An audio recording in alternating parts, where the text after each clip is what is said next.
Please. In today's video, we're going to talk about the 5 stages of spiritual awakening and how to know if you are going through a spiritual awakening or you feel like you're going crazy. Why do you feel like you're going crazy when you're undergoing a spiritual awakening? My name is Tanya from Tanya Reiki Coach, and on this channel, The Spiritual Seeker, we do provide practical guidance for people undergoing the spiritual journey on how to navigate the 3D reality and make their life easier and better. So I hope you stick around until the end, where I'm going to give you practical guidance for each stage. So what is spiritual awakening, first of all? Is it a linear process? Does it just happen overnight? I usually identify spiritual awakening process in 5 stages. The first one, I would say, I would call it the seeking, the search for it, right? It's identified by this deep longing where maybe you feel in your soul there's something bigger. There is like you have a bigger mission. You're searching for answers. Maybe you're reading all the spiritual books.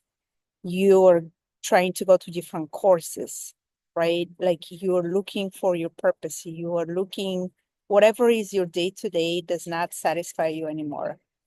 You feel there is like a bigger mission for you and you're predestined for it. Now, I don't think this first stage, I call it the search. I feel like for a lot of light workers and people on the path, it starts early in childhood. Like for me, it started when I was growing up. I would always ask these questions. Why are we here? What's the purpose? I was always interested in the mystical, the esoteric. So it's not like all of a sudden something happened. I woke up and I started looking for those answers. I feel like it was throughout my life, but I was deeply aware and awakened later in life, right? So yours could be different. You could just have an experience and it could open up, or you could have felt it throughout your life. It just depends. For me, I grew up in a very scientific family. My parents are engineers. I grew up in Eastern Europe, so I was atheist. I was raised atheist. I didn't believe in um, God per se. And for me, actually happened through existential experience where I had to open up and I had to seek for that bigger part that call it universe, call it creator or energy. And I actually experienced it physically and through my awakening process. But I was not raised believing in that. So it has been a long process for me. I grew up in Eastern Europe, so I was always reading those books of spirituality. I was reading Castaneda, I was reading Paulo Coelho, The Alchemist was one of my favorite books. And so I was just getting my knowledge through books mainly. It wasn't until I moved to Los Angeles where I decided, okay, I'm going to actually start doing some practical things because I feel with all these books, I'm getting all this knowledge, but I don't have any experiences of what it actually is, spirituality, of like what I'm seeking. So I had a job in finance, something completely different from spirituality. And I had this one facet of my life where I was just working in corporate America, working in finance. And up until 5, I was going out, I was just living the normal life. But then after 5, I would just go through different spiritual courses or read books or search for that thing. And I had this deep unfulfillment, this deep longing inside, which I feel a lot of people have in today's society. That's why you see the plant medicine, all these retreats that people go to, because they do feel like there's something more. So the first aspect is the search. And this is where you're just hungry for knowledge, right? You don't know yet what awaits you. So you're just excited about all things spiritual and you want to find out about everything, and everything seems, you're in a kid in a candy store. Everything seems exciting and you just want to try all the courses and all the teachers and everything. The second part, the spiritual awakening, the second stage, I would say for me is the trigger. And it could be different for everybody. They could be in different order. This is just my story. The second part, the trigger, usually happens.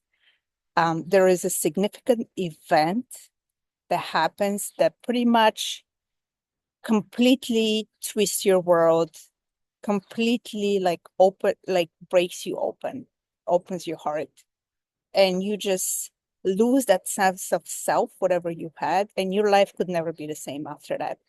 And it could be also a profound psychic experience where you open your psychic powers. Could be could be followed by things falling apart in your life. It is just a very traumatic. It's not like fun and roses and all like love and life. No, it's actually a very it's a death of your old self and a rebirth of the new one. And so it's a triggering event, and after the trigger event, there is usually dark night of the soul, right? So the trigger event could be make you broke up with somebody. For a lot of women, it's a breakup. You lost your job. Maybe you death of a loved one also a lot of times is a triggering event. Just anything that forces you to reevaluate your life, your purpose, and how do you fit in, and what makes sense, what are the important things in your life. So for me, I actually took a transformational course, and I'm an empath, so I'm very sensitive. So remember, I was sitting in that course, and I was just the purpose of the course was to break down the ego, right? But a lot of times when we do break down the ego has a lot of purposes. If you're a human being, it keeps you safe. So if you completely break down the ego, then you can become not being able to control your body and yourself. And it could go into the other extreme where, quote unquote, you are undergoing a deep spiritual awakening that is very similar to a psychosis, right? So it's really hard to come out of that. We do break down the ego. The ego has a lot of purposes. If you're a human being, it keeps you safe. So if you completely break down the ego, then you can become not being able to control your body and yourself.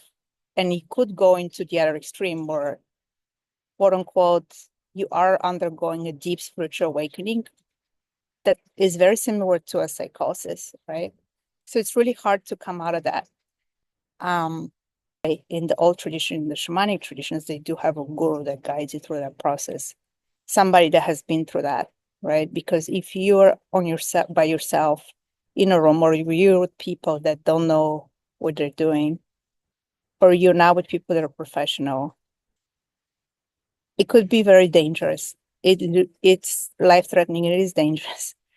So for that stage, for the dark night of the soul, and the trigger, I would say, is not something. It's not like a fun thing that's just like, oh, let's just go and open our third eye. And it's really important to have a loved one next to you, to have somebody that knows you, that protects you, that loves you, that can guide you through that process, that can have your back.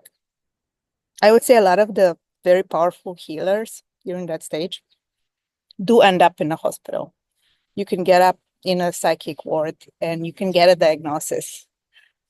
The difference, so now, and that's what happens in shamanic traditions, right? As soon as the so-called the healers, the ones that are going through that process of initiation, they would go through that phase.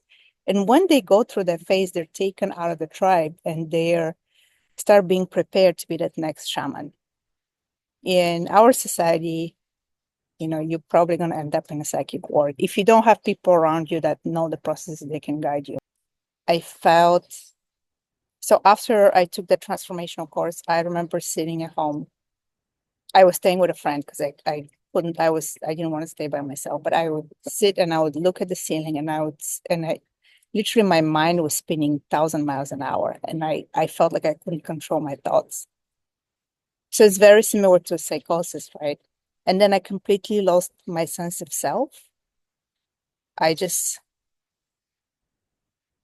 nothing made sense to me. So I was like looking, I'm like, what am I doing? I need to go and help people, and there's people starving, and why are we here? Like nothing made sense to me. But I was also my mind was going so fast that I couldn't even get up. I couldn't do the simple things that people do, right? So I didn't have control over my mind and I didn't have control over my body.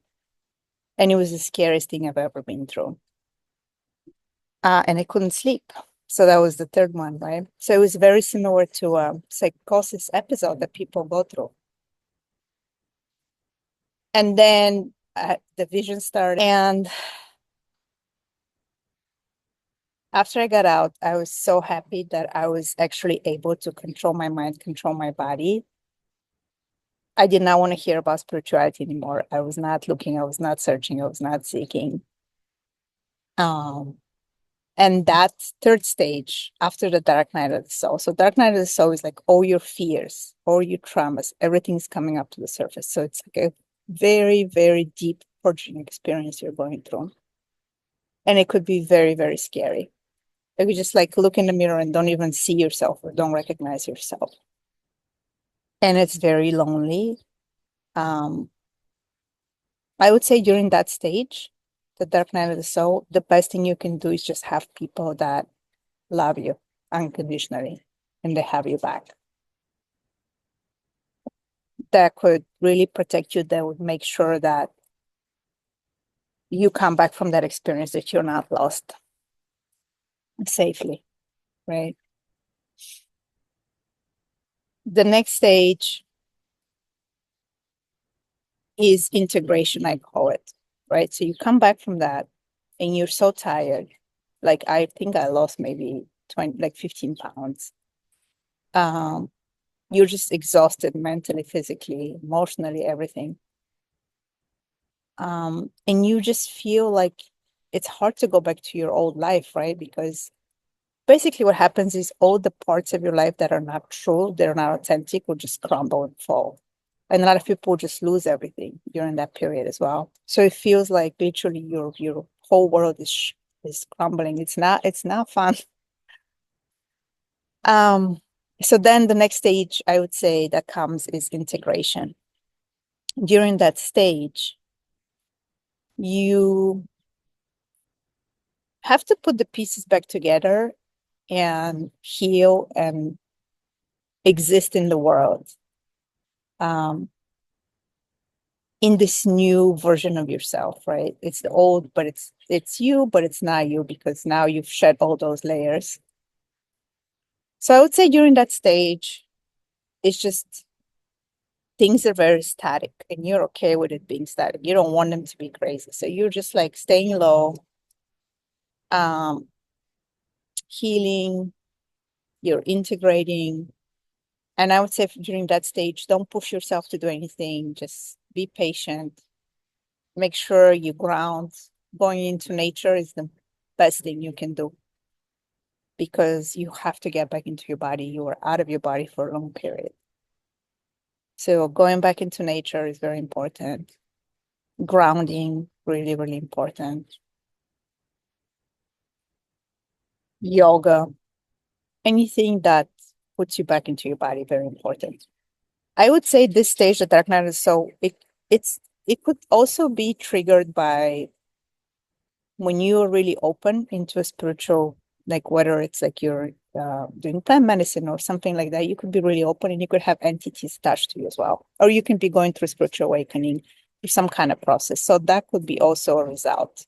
And it does resemble a lot psychosis.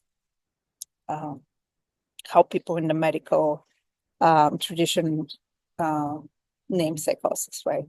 Like the characteristics. And then you integrate. Then you go into the stage of like, okay, I've been through this deep healing process, and now I need to integrate all the parts. And I need to, I want to be normal for, I don't want any crazy experiences. I just want to sit with this. And that continues. I mean, it could go for years. It could be less than that. However, it's for you, like just honor it and appreciate it for what it is. After that stage,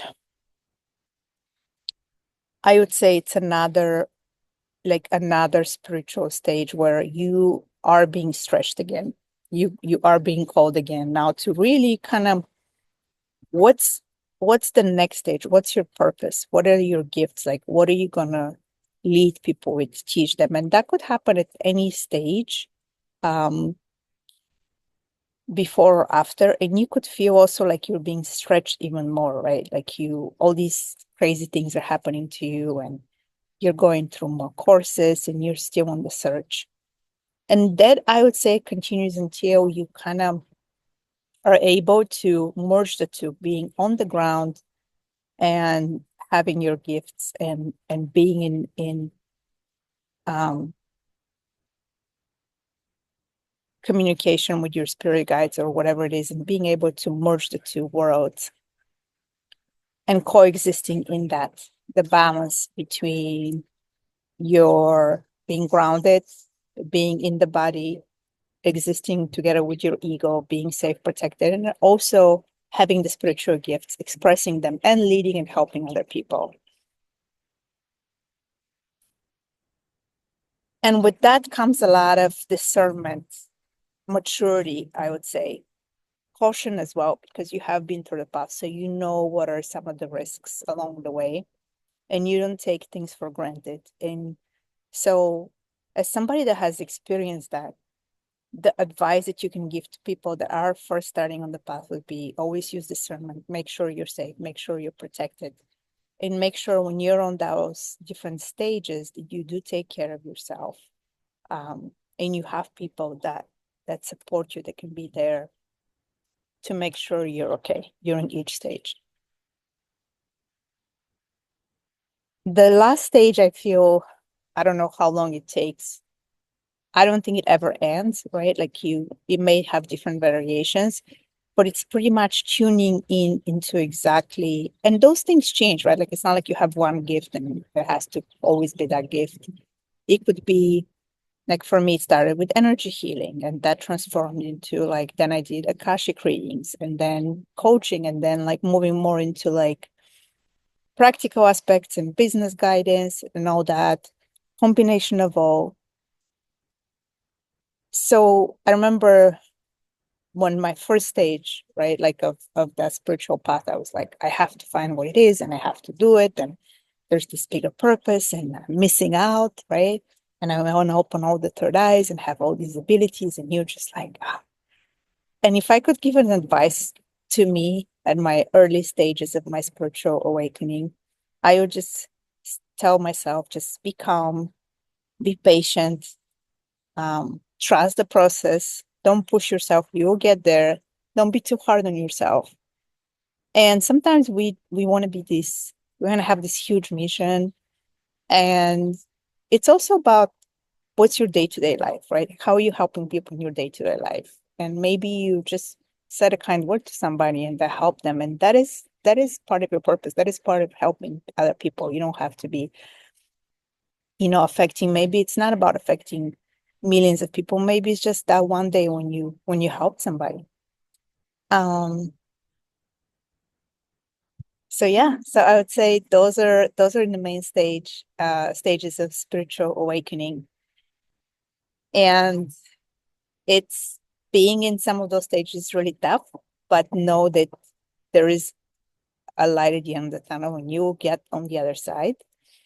And surround yourself with people that support you, that are positive, that can be there for you. And don't push yourself, and be patient with yourself. I hope that you enjoyed this video. See the link below for more information, and subscribe and like. Aloha.